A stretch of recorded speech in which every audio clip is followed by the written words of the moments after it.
Hello, good day everyone. Welcome back to my channel and welcome back to my class. And last time we talked about idealism that is applied in a classroom setting. Of course, today uh, we still talk about philosophy, and this time we are going to talk about the realism that was developed firstly, according to some historians, firstly by Aristotle. Uh, you have to remember that Plato is the father of idealism, while Aristotle is the father of realism. Okay, let me link to you my PowerPoint presentation for realism. I hope you are still there enjoying my PowerPoint presentation.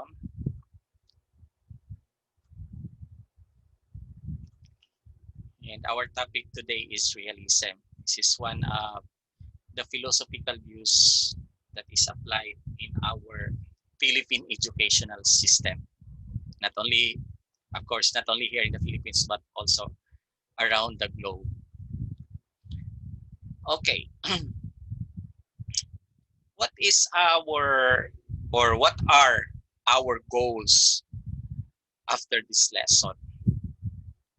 What are the expectations of the teachers, or as a teacher, from my students? Okay, of course, student, you have to define realism, and you have to recognize the proponents of realism. Again, there are many proponents, but let's take few list of people whom we can study realism, because we don't have ample amount of time to study about everything in realism. And of course, you students are expected to explain the concepts of this philosophy. And students, you are also expected to apply some very important principles of this educational philosophy within the perimeters of Christian ethics. So again, as I told you from my previous video, that not everything is applicable from these different philosophical views, because there are principles that are not applied to us, that are not applicable to us, because they defy the teachings of Jesus Christ. So of course, as Christian educators, our main focus is to make Jesus Christ as our main teacher. But somehow, uh, the Lord is going to use the positive sides of these different philosophies. In fact, anyway, di ba, as we talked 2 weeks or 1 week ago, that philosophy talks about wisdom. But of course, there is a worldly wisdom and there's also a heavenly wisdom. So let's grab the opportunity to learn from the heavenly principles that the Lord may give us to study, or through studying these different philosophical approaches. Okay, what is the meaning of realism? Realism comes from the Latin word realists, who is to be really, really real. So whatever you see. Okay, this time let's have an example. Don't just watch me, okay? Just do it with me, because this time I'm teaching realism. Okay, I want you to cover your eyes. Okay, what do you see? Of course, you don't see anything. So as a realist, you have to open your eyes. And what do you see? Probably a cup, or probably your camera, or your cell phone, or your laptop, or other things around you. Okay, because this is what realism is all about. It means what you see, what you hear, what you smell, what you taste, and what you touch. It is very, very important to realism. Realism also refers to the things exist whether or not the human mind perceives them. Ganiha, we close our eyes, okay? Even if we close our eyes and we know that this cup is here, okay? This is still cup without your perception. Whenever you touch this, if you know that the cup is just beside you or near you, of course, you have no choice but to accept the fact that this is a cup, okay? Regardless of your perception.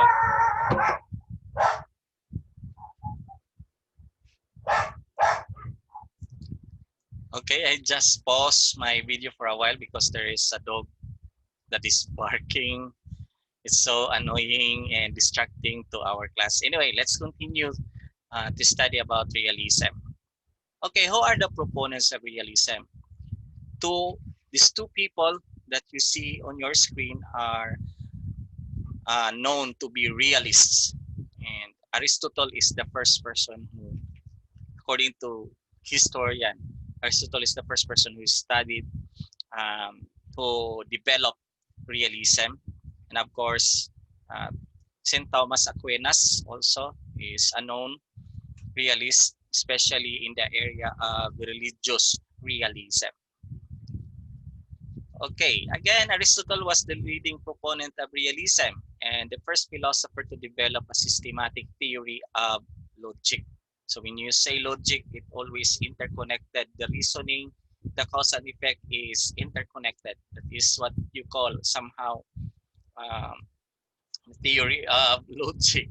Okay, and when you say systematic, it doesn't just agree with the hearsay or the gossip or the fake news. It always undergoes scientific investigation. And in a more deeper meaning of realism, it is a philosophy that assumes that there is a real external world that can be recognized. When you say real external world, you don't rely on what you feel.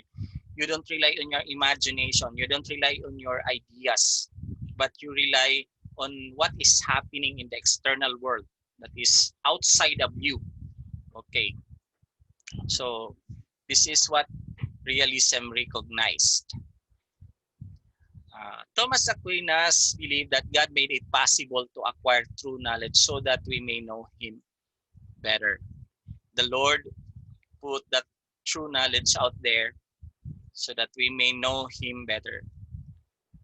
The Lord created trees, created uh, many creatures, so that it would be easier for us to know Him better through His creations. And according to him, because we are children of God, our best thinking should agree with Christian tenets. Okay. So if we consider ourselves to be Christians, therefore we accept the teaching of Christ in our lives. We apply it in our behavior. Dili lang nga nagtudlo ta o mga ideas diha about Christian teaching, but you apply the teaching of Jesus Christ in your life. So, mao nagingon nila nga we must preach or we must walk what we preach. We must walk what we teach. Thomas Aquinas also believes that each person is born with an immortal soul. So, this body has an immortal soul. Aquinas epitomized the scholasticism of the Middle Ages. So I don't have ample amount of time to study about scholasticism and Thomas Aquinas. I hope you will encounter him in your church history class someday. Not maybe this year, but someday. And please appreciate your church history. You may say it may sound boring, but somehow it will give us an idea how Christian education is started because of these people. And what Thomas Aquinas also is also considered to be one of the influencers of Christian education. Scholasticism is an approach that emphasizes human's eternal soul and salvation. that is the teaching of Thomas Aquinas related to religious realism. What are the facts of the philosophy of realism?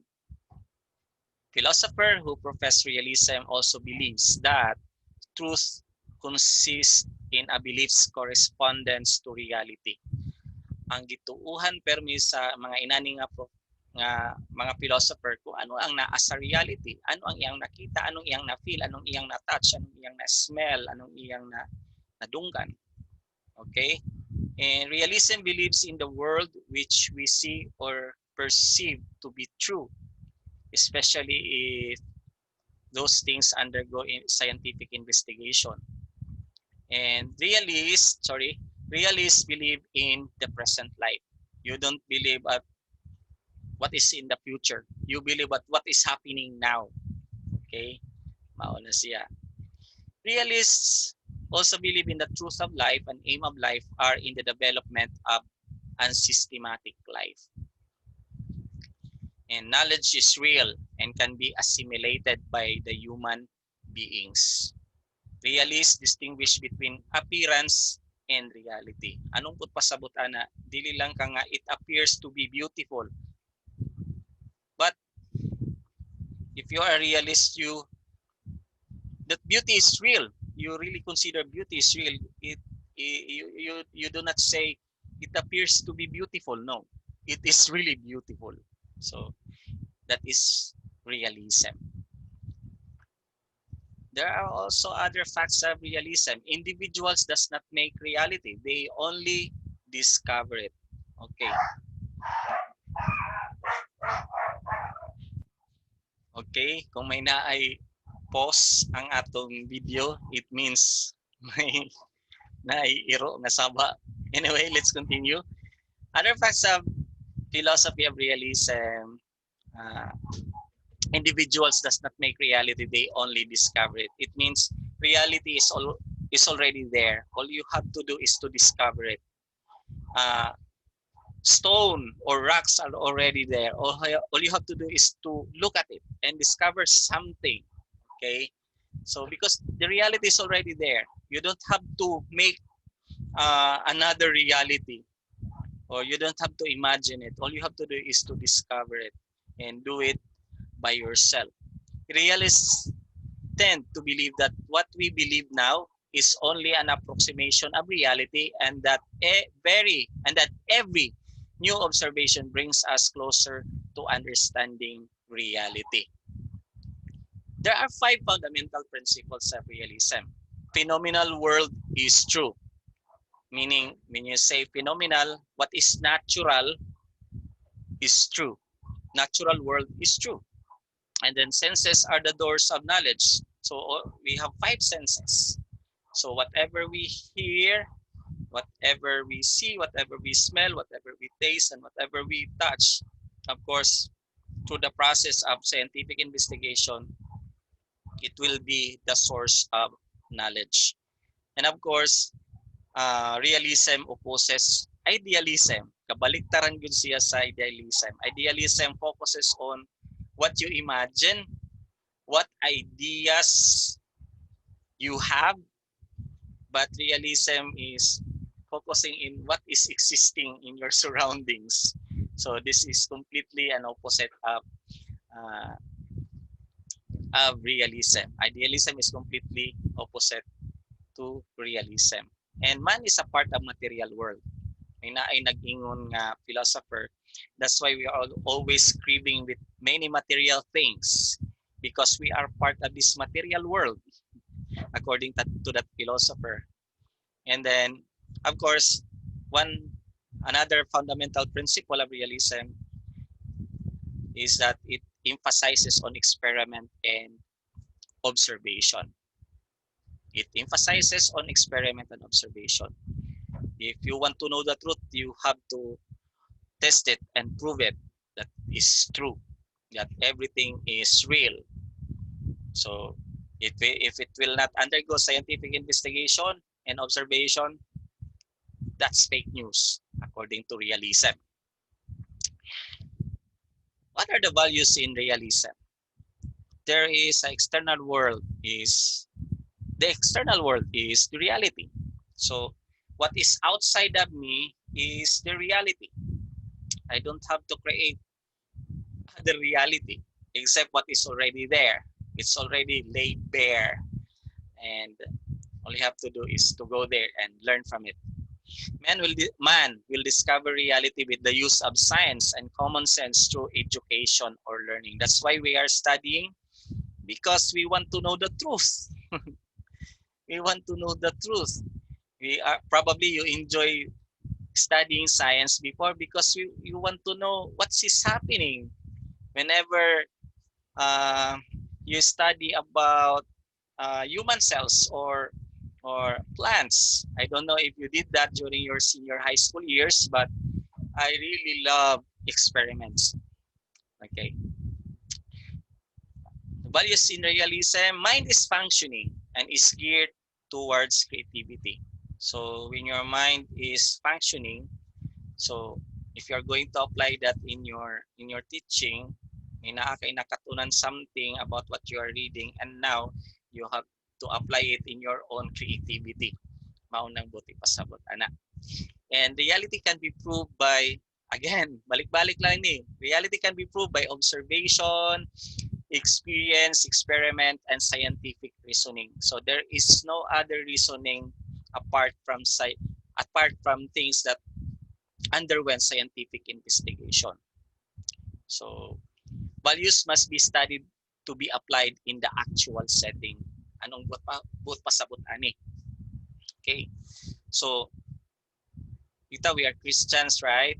So we are teaching moral values, like what I told you in the previous video, that if you want to teach about honesty as a teacher, you must be the first person who practices honesty, or else the children will be confused if honesty is real or not, if honesty is real in you or not.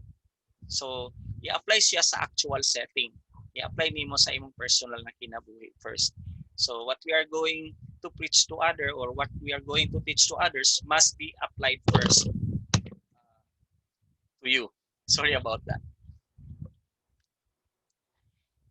And what are the educational implications of realism? Okay, let's study first with the branches of philosophy. Do you still remember that? The metaphysics, epistemology, and axiology. So when you talk about metaphysics, it talks about the reality. It means the world of things. The reality in realism is a world of things. And what considers to be the knowledge in realism, it correspondence and sensation as what we see. Ano lang, what we see. And what considers to be the value or the axiology or the goodness in realism, the laws of nature. Of course, we have to respect the laws of nature. There is a cause and effect that is part of the natural law. If you want to be knowledgeable, so you have to study hard. Anang yun ang laws of nature. If you want to be an effective and efficient Christian, you apply first what you are teaching to others, so that others would follow you. Okay? And teaching reality doctrine subjects of physical world are math. Okay. Math, science, and social studies. Okay, let me get a whiteboard. Okay. Because this is really important in teaching. Okay. What do you see on your screen? Okay. This symbol is 4, right? But before man created this symbol, it started from his idea, from his mind.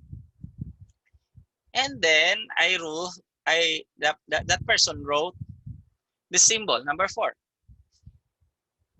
So that is idealism. But if you want to make this real, how are you going to teach this to kids that this number is real. Of course, probably you are going to use your four fingers. Okay, 1, 2, 3, 4. So this is from the symbol, a Hindu-Arabic number invented by man that came from his mind. But in reality, if you are going to teach this four, it maybe represents four fingers, right? 1, 2, 3, 4. This is reality. The four fingers. Of course, there's also a teaching of science, wherein you have to allow these kids to undergo scientific investigation to find the truth. And there is also social studies. Common is as a realism. What is there in social studies? Of course, social studies is study about history, right? And most of those things that are written in history are real, real, um, real list of facts. So, and we accept those facts because most of our historians really study those things very carefully. And there are some evidences too, okay, to consider it to be real. Dili lang siya gisuwat siya sa social studies unya, muragwa lang. Even those historians really studied well in histories of the world. And the teaching truth. What is there in the teaching truth? Teaching for mastery of information. Okay. So all you have to do if you want to be a teacher, this kind of teacher, you have to demonstrate and recite. You allow your students to demonstrate and recite too. And then there's a teaching of goodness, trainings in rules of conduct. Okay, it's just like you are going to plant a mango fruit, so it bears a mango fruit. If you're going to plant a guava tree, so it will bear a guava fruit. So dili pwede nga mag-contradict sila. Ang reality dito kung ano ang puno, mao na siya ang bunga. So why school exists? To reveal the order of the world and universe. What should be taught? Of course, the laws of physical reality. We don't teach what exists in our mind. We teach what is there in the physical world. What is the role of the teacher? The teacher would display and impart knowledge. Mao nang buhaton sa mga teachers. And the role of the student, of course, to be manipulate or to be manipulated by the teacher. It's not a bad manipulation, but a good manipulation. Because like what I said earlier, maybe the understanding of the kids of this sign is 3. So what are you going to do to manipulate him? Okay, this is not 3. Okay, you are going to teach the kid or a child that 4 is 1, 2, 3, 4. 4 fingers stands for 4 fingers. Okay, you are not telling the kids this symbol as 3 fingers. It's always 4 fingers. So na manipulate na nato ang bata. We correct them in understanding the number. Okay, and then of course there's a passive participation in the side of the student. Ano nga passive participation? Because most of the time the teacher is the one who is controlling the classroom. Okay, because the teacher is the expert in the classroom setting. So that's why ang mga maminaw ng mga estudyante, mga magkanaalang sila passive participation.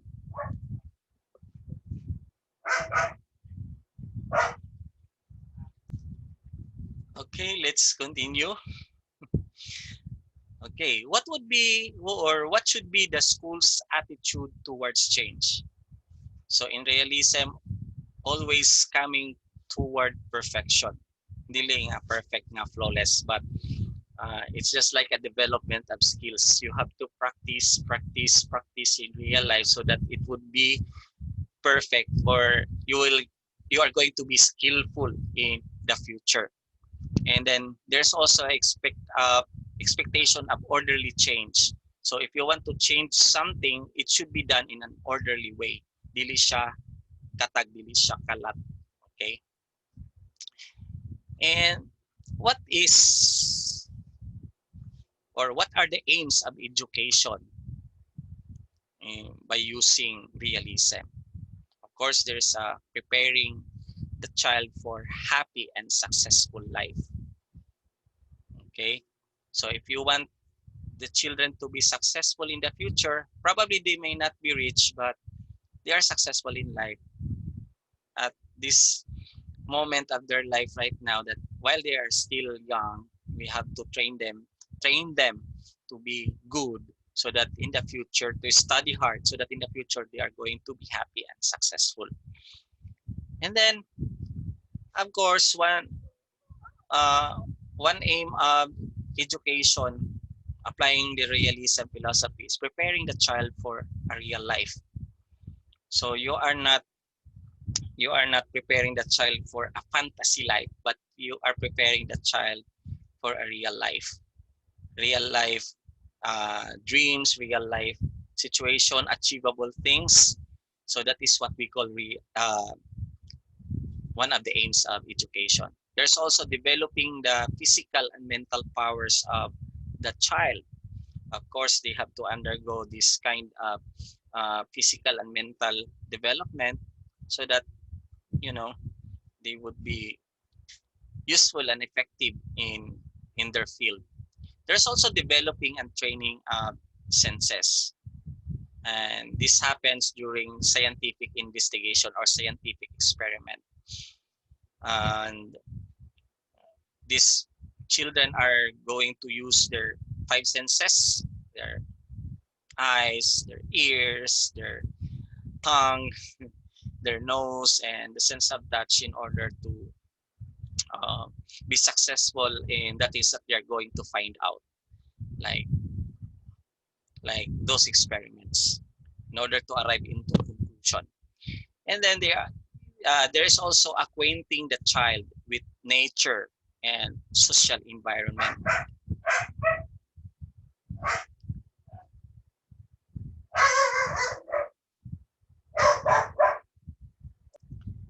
Okay, let's go back.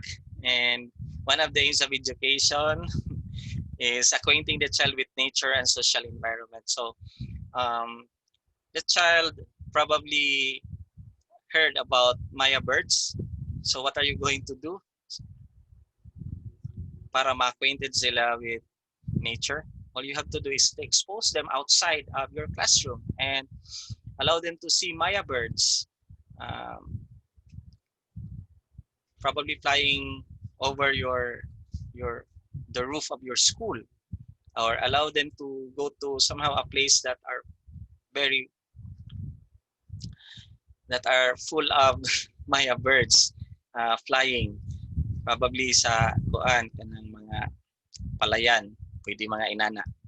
And then allow them to be uh, exposed to social environment, meaning how to have an interaction with people. And of course, there is also imparting vocational education. So mag-ingong gani nga vocational education, you are preparing these children to be useful in their future profession and calling in life. Okay, there's also understanding the material world through inquiry. So again, it's more on asking questions or finding information, uh, what is available in the material world. And there's also a study of science and scientific method. Agi gibalik-balik diri ang science. And there's a need to know the world in order to ensure survival and good life. So take a look at that term order. And if we want this children to have good survival in the future, we have to teach them the orderly way, dili ang mga shortcut. Ang uban ganahan magdato pero ang ilang pamagi mamaligya og drugs, so it's an easy money. Or ang uban minaay mga scam nga gibuhat, so kawaton nila mga gihaguan sa ubang tao. So that is not the proper way to survive in the real world. And all we have to do is to teach them the orderly way to survive and to have a good life. And of course, aim of education in realism, it also refers to basic and essential knowledge with a no nonsense approach. Lisod kayo ng magtudlo ka nga walay sense. Okay? So when we say essential, what is necessary and what is basic? And realism always teaches basic and things that are needed for the child. And then of course in realism it transmits culture and develop human nature as they have this interaction with their environment or with nature. Again, the goal of education by using realism is to help individuals understand and apply the principles of science to help solve the problems in the world. So dili lang siya mag-solve sa problems sa iyang kaugalingon, but solving problems that could be useful in the world. Okay? So I know you are studying contemporary world. Now you will realize the importance of studying other parts of the globe, not only in the Philippines, but other parts of the globe. So there is an interconnectedness, okay? That whatever will happen to the Philippines is also for the good of the whole world. So may naatay interconnectedness with each other. So we can see that realism is also good, especially in teaching the child to survive and to solve problems in a proper way for the benefit of the whole world. Okay, how realism is applied in curriculum, or how is realism exist in our Philippine educational system curriculum? It developed according to utility and needs. So na-develop kani siya nga curriculum according lang yun sa panginahanglan sa tao. Okay? And subjects concerning day-to-day activities. So ang gibuhat sa realism in our curriculum is to talk about what should be useful for these kids in their daily survival or daily activities. And the main subjects of realism are very obvious: natural science, because when we study natural science, we talk about rocks, we talk about the sun, the moon. Okay, that is part of natural science. It also talks about physical science. Kung magdoktor ang usa ka estudyante, this is very helpful. Health culture, the physical exercise. Of course, there is already tested and proven study that exercise is good for our health. And of course, there is mathematics, geography, history, and astronomy. Daghan pa na. But these are the main subjects. Okay. Realism and the teacher. There is a supreme. Brings the child in touch with external realities of life. So there's the supreme teaching of realism is to bring the child in touch with external realities. Kung ano ang naa sa iyang palibot, dili kung anong naa sa iya or anong iyang giunahuna, but what is there outside of himself or herself. Of course, the teacher imparts scientific knowledge in an easy and effective way. Ngano nga easy and effective way? Because naay mga teacher nga magtudlo nga walay klaro, right? Usahay may naay mga topic nga dili na kaayo align with the subject, and sometimes it really confuses the students what to listen to, because pati ba naman ang love life sa teacher isingit pa dito sa iyang subject nga science nga usahay wala may kalabutan na sa science ang imong gugma-gugma.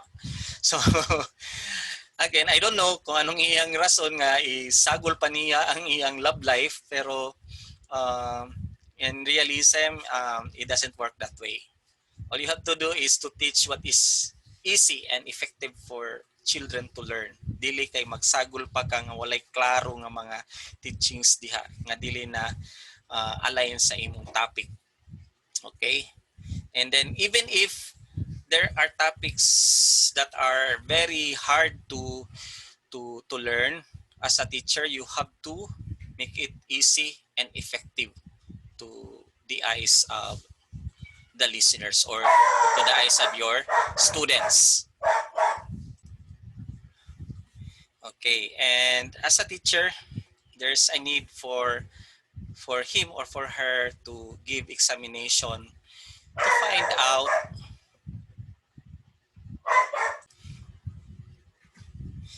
Okay, as a teacher, of course, it is very important to get testing results that can help prove that the students are learning the material.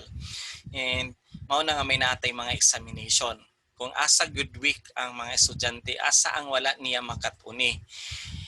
We are not just giving exams just to fail the students or to find out who has a big score in the examination. The important role of the examination is really to test asa na ba dapit nagkat-on ang atong mga estudyante. Okay. A teacher should be educated and well-versed with the customs of belief and rights and duties of people and the trends. Okay, especially if we talk about political science or we talk about the rights of the children, we must be well-versed with that. And then, he or she must have full mastery of the knowledge of present life. So dili pwede ang usa ka teacher kung nga realist teacher ka, dili pwede nga dili nimo masters ang imong or dili nimo master ang imong subject matter, or else it will just confuse the children nga ikaw mismo sa imong gitudlo walay klaro. So the result of that, wala sad klaro ang imong mga estudyante, especially about the knowledge, teaching about the knowledge of this present life. Okay. He or she must be able to expose and guide the student towards the hard realities of life. So this is not to the point of making the students to be pessimistic or optimistic. This is just to deal about what is real out there. So pessimism na agad na siya.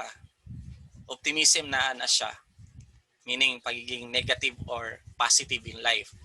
But we have to teach the children to accept the hard realities of life. Okay, kung lisod, di lisod. Kung kung positive siya, di positive. So kung negative siya, so what would be your coping mechanisms to divert your attention towards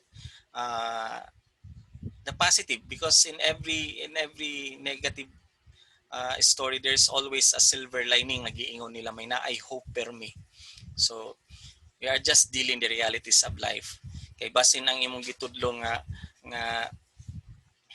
gitudlo nimo sa imong subject nga if you study hard, you will be rich in the future. Unya after 20 years wala sila nag-reach. Wala sila naging dato. So you could be blamed in that area. So we are just exposing and guiding the student towards the hard realities of life. So mauna ang duty sa realist teacher. And he or she must be able to correlate between utility in daily life and education. So dili pwede nga i-equate permi ang education nga manindot ang imong kinabuhi. No. As we know earlier, as we study earlier, di ba? Nga ang goal of realism is to prepare the students to make a proper solution for the problem, for a certain problem, not only uh, for for himself but for the whole world. So he or she should define simple rules. Of course, it's very very important. Kay realistic gani ka nga teacher kinahanglan klaro ang imong rules. Dili vague, dili kuan ka ng general man ni siya mana nga ma-confuse pang student. So you have to define your simple rules. Okay? And he or she should teach subjects in proper order. There is orderly manner of teaching. It is good for a teacher to make um, lesson plan. What is the purpose of making lesson plan? Because you want to be orderly in preparing your lesson, and you want to be orderly in imparting your knowledge to the students. Dili pwede nga bisag unsa na lang imong itudlo sa mga bata or else magkalisod na sila. So like for example, we have a biblical story about Jonah and the big fish. So what are you going to teach the children? Are you going to teach about they're going to the uh, sea in order for them to be eaten by big fish? Of course not. There's a moral lesson behind that story. So all they have to do is to get the real uh, lesson of the story so that they could adapt it or they could apply it in a proper way in their life. Okay? And then he or she needs to find out the interest of the child to teach accordingly. Lisod ani kayo kung magtudlo ka nga dili real sa ilaha. It would be impossible for the children to absorb or to enjoy your subject nga wala nimo maget ang imong magets ang ilang interest. Okay, what are the methods of teaching? It emphasizes on critical reasoning through observation. Again, it talks about using your five senses. It's very, very important in the methods of teaching, using realism. And it supports the accountability and performance-based teaching. And that is why ang mga realist teachers, sometimes they allow you to make projects nga mahikap nimo so that it would be easier for them to identify if you are really learning from what they are teaching or what they taught mga a month ago or a week ago.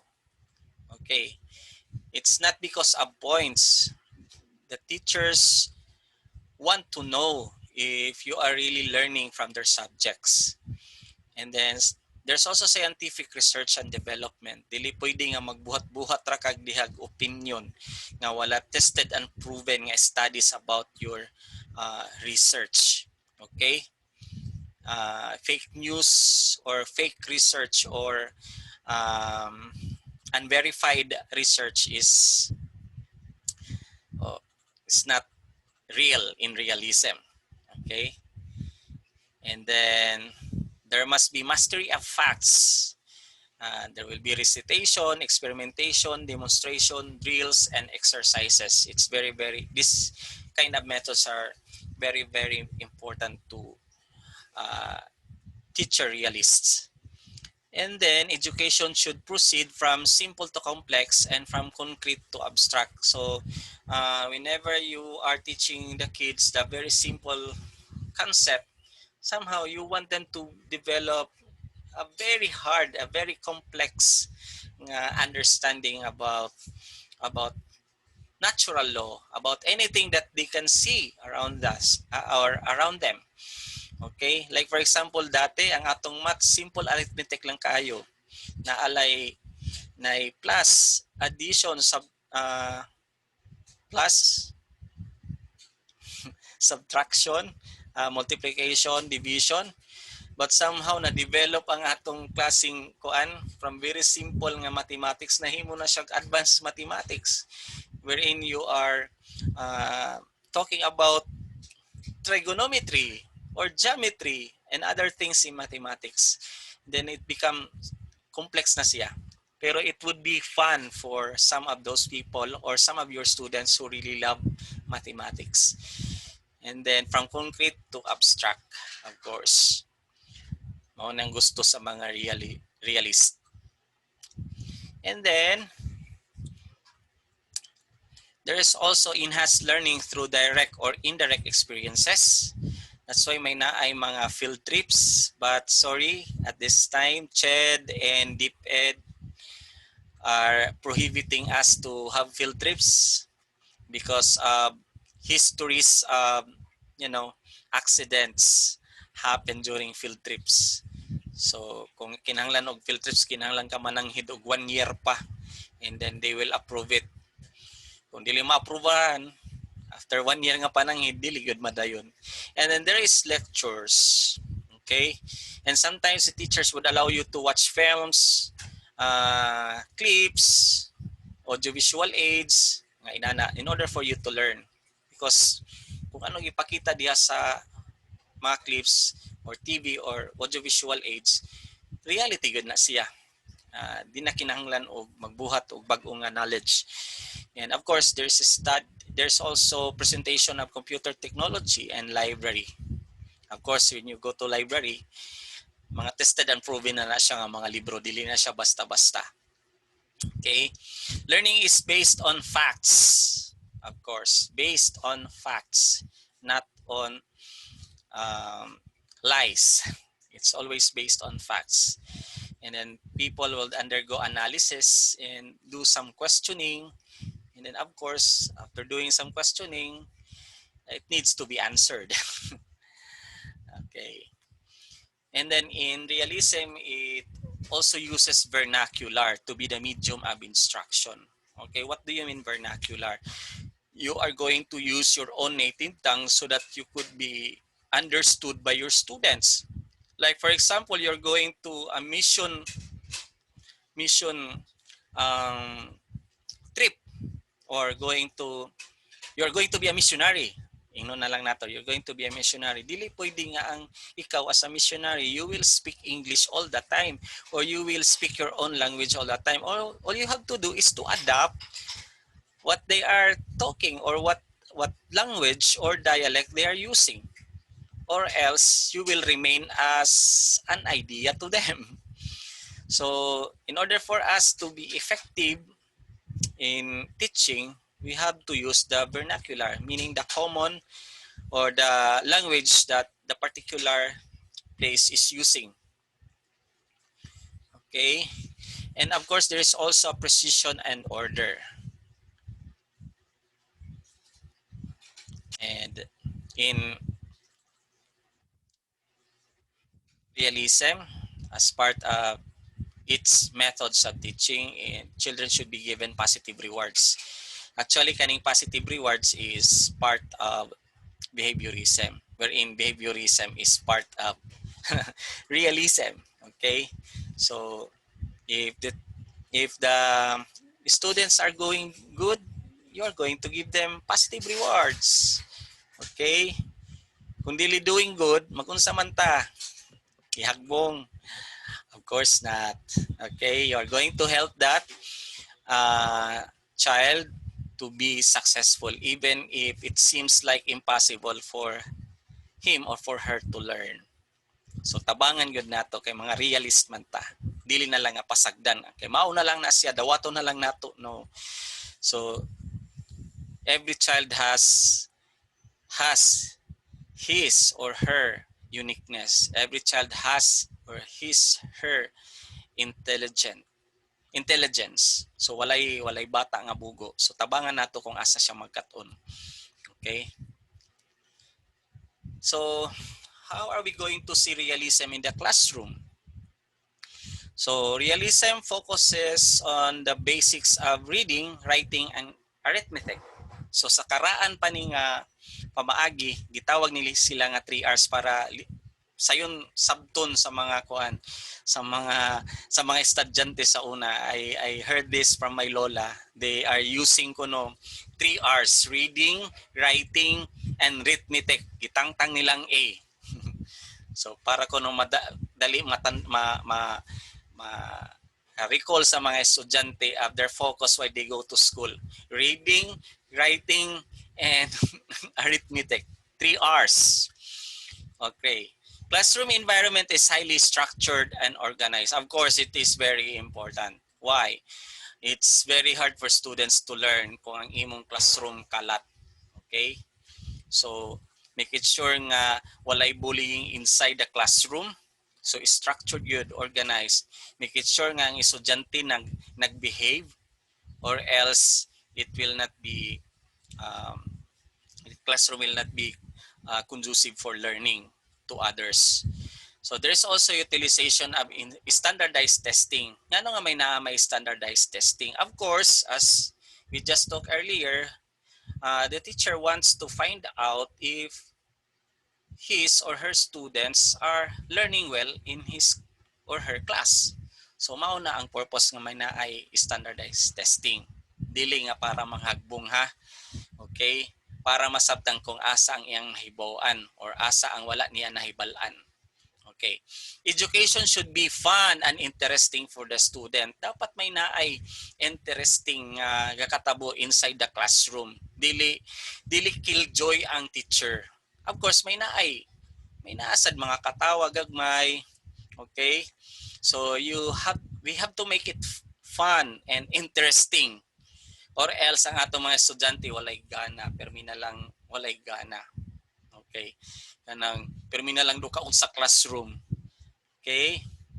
And education should prepare students for life in the real world. Again, we are preparing these children for life in the real world because they are facing difficulties in life ahead. Okay? Ano pa? In conclusion, there's a need for us to use scientific investigation and senses in order to learn. Of course, it would be harder for children to learn kung wala gyud in scientific investigation. Mao di ay nga nanganak ang among iro kay may naa di ay natabo. So may naa di ay reproductive practices ang mga iro nga may naa na may mga puppies, may nana. So of course, they have to use their 5 senses. Okay? And focus on the physical world, arguing that reality, knowledge, and value exist independent of the mind. So what is real in realism is the things that are really existing outside their minds. Okay? Dili pwede nga magbuhat-buhat pa sila o imagination diha para maging real, or they are making fantasy to make it real. No. So, kinalan ang madawat nila kung ano ang naa sa ilang palibot. Anong naa sa natural world. So, independent from their mind. And then, of course, in realism, we have to conclude that physical world is composed of matter. I am made up of matter. I am made up of billions of atoms inside of this, not inside of this body, all around me. I'm composed of different atoms. I am composed of matter. This cup is also composed of matter because there are also atoms in this cup. Okay? And then realists believe that schools should promote human rationality through observation and experimentation. Gibalik-balik na lang ni siya nga observation and experimentation. And realist teachers believe in the importance of experimental learning. It always undergoes experimental investigation. So dili siya mahihimong truth or real if it will not undergo scientific method. And then students have to take a hands-on approach. Again, they have to experience that Maya birds are real. So, like what I told you earlier, you have to bring your students outside of your classroom and then allow them to see Maya birds. Maya birds are real. Okay? It's just an example, one of the examples of uh, considering hands-on approach. Then realism is a subject matter. It concentrates on the humanistic scientific principles. Again, gibalik-balik na naman. Its values is based on universal laws. What is acceptable in the natural world can be considered as universal laws. Okay, kung anong tinuod ra. Okay? So kung ang honesty is nakita sa imong pagkatao, so makaingon gyud ang mga bata nga honesty is real because my teacher is honest. So this is universally part of being good, part of the universal laws. And then realist teachers focuses on teaching scientific methods of problem solving, of course. Ibalik-balik na naman. And character development, teaching students accountability, rigor, and instilling practical knowledge. Dili pwede nga puro lang fantasy. But you are teaching your kids to be practical in this natural world. Realist teachers should be experts in their subject matter. Again, dili pwede nga katag ang imong pagtudlo sa mga bata, kinahanglan systematic siya. And then you have to be the main expert in your classroom in teaching your subject matter. Okay, so let's talk about idealism versus realism. So I have an example here of idealism. Maybe some of you will say it is good to have a face-to-face schooling. Okay? But in reality, government prevents us to have face-to-face study because of COVID pandemic. Okay. Pero kung masubrahan gani ka ka-idealistic nga kinahanglan good face-to-face, may naay possibility nga mo rebel ka sa government because of too much idealism. But if you accept the real situation, you will just be at ease. You will just be at peace or at ease because this is the reality now. Okay. So, and then there's also idealism. I want to go to Switzerland after watching Crash Landing on You. I know some of you know about this K-drama TV series, but in reality, what is the real situation of your life right now? You are dreaming of going to Switzerland. What is the reality of your life? It's not realistic for me to go to Switzerland as of now. As of now lang. Because I don't have enough money in my pocket.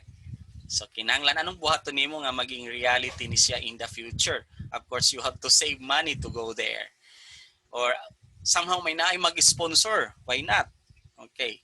Na makaadto ta sa Switzerland and to experience the beauty of nature in Switzerland. Like what you saw in Crash Landing on You TV series. Okay, there's also idealism like doing what you think is good for the community. Yes, this is really good. When you think about what is good for the community, for the people, it's very two thumbs up. But you have to face reality also. Not everyone will like what you are doing for so many reasons. Probably ang uban kay may naay kalagot nimo or probably may naay sakit nga crab mentality. Okay, and everyone is pulling you down. Okay.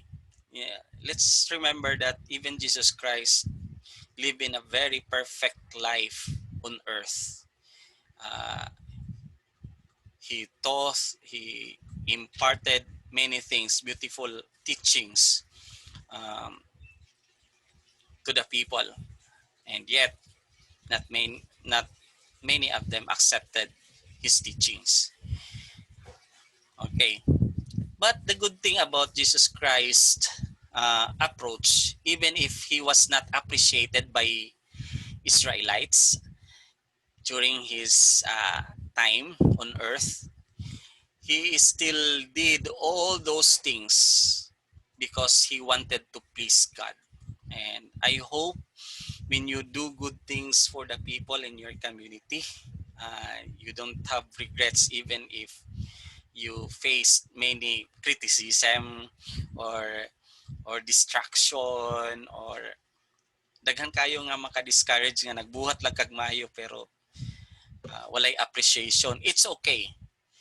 You will be appreciated by God anyway. So if Jesus Christ did all those good things to please the Lord, we must do the same thing also. So Kristo gani perfect na, wala malipay ang tanan. How much more sa ato nga imperfect ta? We are just following our Lord Jesus Christ. But let's have that great mindset like that of Jesus Christ, that we are doing good to please the Lord and not anyone. Okay? So, kung may nakay dapat basulan, dapat ang pagbuhat sa sala. Pero ang pagbuhat og maayos sa si katawo, dili na dapat basulan. Kaya usahay ang ubang tao, mag-ana na lang, nagbuhat pa kog maayo niya, gi-criticize lang ko. Niya magbasol ka, niya tawag ani ma discourage ka. But if you are a person who really loves the Lord Jesus Christ, you will embrace his mindset. You will embrace his mindset that all he all he was thinking about during his life on earth was about pleasing God. Okay? Do not be discouraged even if you are not appreciated or rewarded in what you're going to do. Anyway, you will be rewarded by God anyway. Okay. There's an idealism, preaching the gospel to all people to be saved. Yes. It is the ideal. Mao man gud ang purpose ni Lord. And even the Lord stated the fact that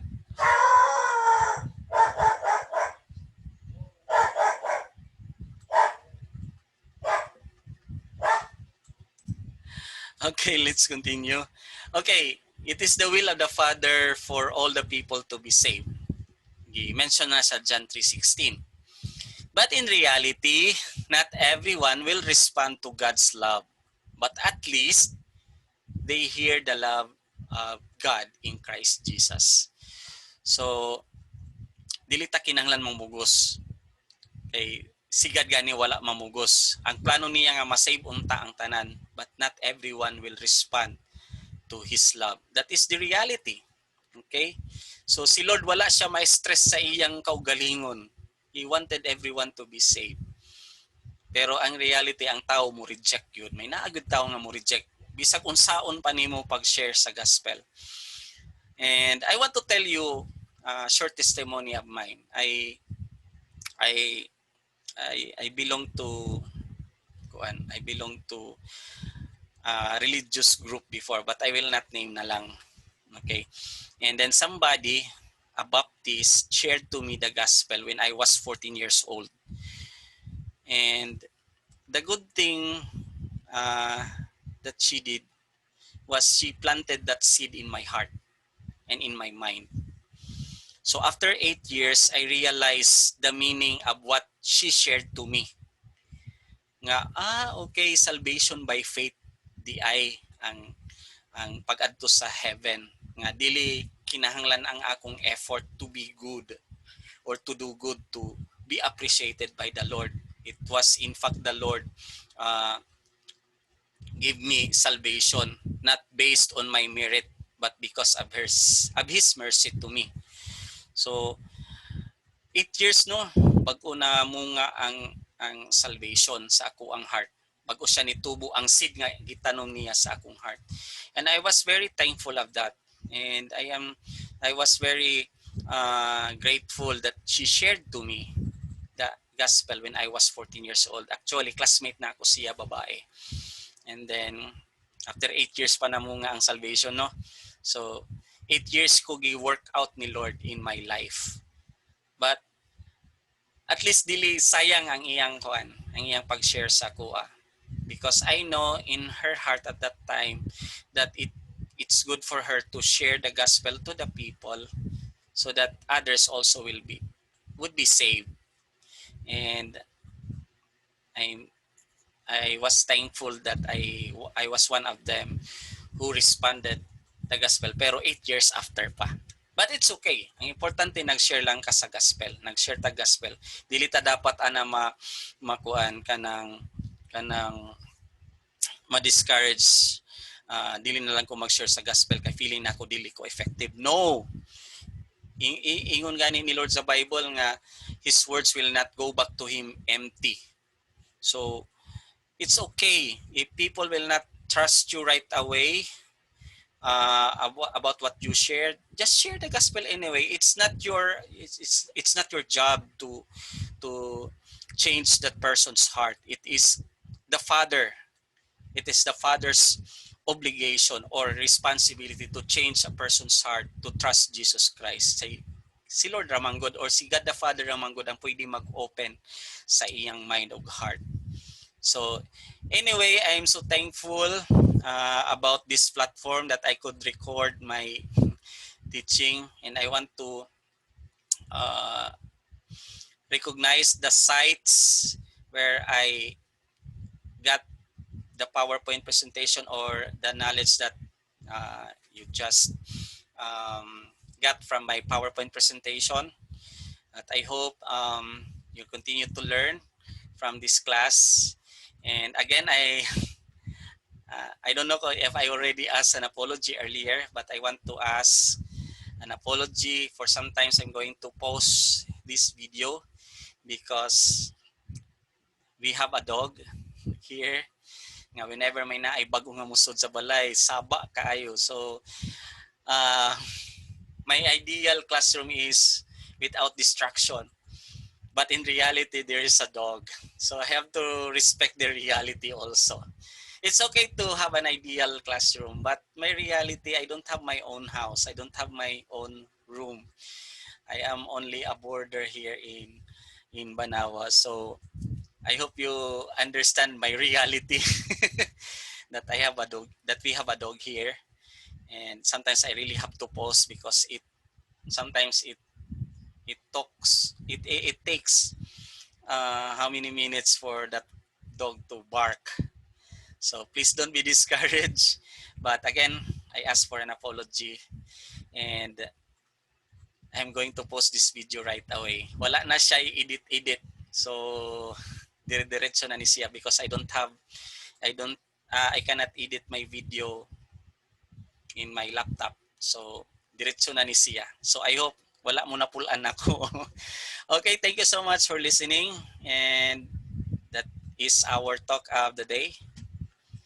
And I hope you learned from philosophy. If you have some questions, you can comment just down below in our FB page. If I'm going to post this, surely I'm going to post this. And just if you have some questions and clarifications, okay, just comment your questions just below the link. Okay, thank you and God bless.